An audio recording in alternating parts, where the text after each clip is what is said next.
بسم اللہ الرحمن الرحیم۔ ایک شخص حضرت امام علی علیہ السلام کی خدمت میں آیا، عرض کرنے لگا، اے امیر المومنین، مجھے کوئی ایسا وظیفہ بتا دیجئے کہ میرے چہرے پر رونق آ جائے، میرا چہرہ خوبصورت ہو جائے، میرا چہرہ تر و تازہ نظر آئے۔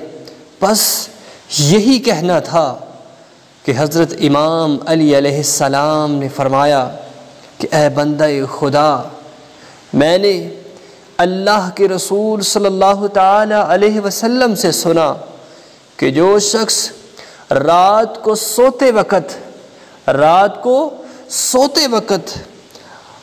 ہر اس شخص کو معاف کر کے سوتا ہے کہ جس نے اس کے ساتھ ظلم کیا ہے۔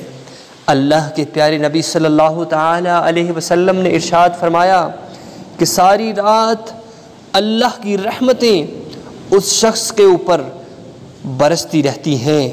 اس عمل کی وجہ سے اللہ اس کے چہرے کو تر و تازہ کر دیتا ہے۔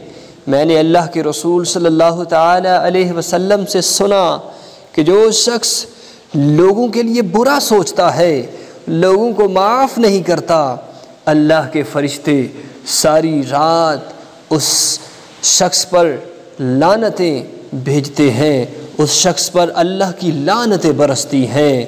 اے بندہ خدا، اگر تو چاہتا ہے کہ تیرے چہرے پر رونق آ جائے، تیرا چہرہ خوبصورت ہو جائے، تو اس شخص کو معاف کر کے سویا کرو کہ جس نے تیرے ساتھ ظلم کیا ہوا ہے۔ اللہ نے اپنے غیب کے خزانوں میں ایک خزانہ رکھا ہوا ہے۔ وہ خزانہ کون سا ہے؟ کہ جو شخص دوسروں کو معاف کر دیتا ہے، جو شخص دوسروں سے درگزر کرتا ہے، اللہ کی رحمتیں اس شخص پر چھما چھم برستی ہیں۔ اللہ کی رحمتیں اس شخص پر نچھاور رہتی ہیں جو دوسروں کو معاف کر دیتا ہے۔ آمین۔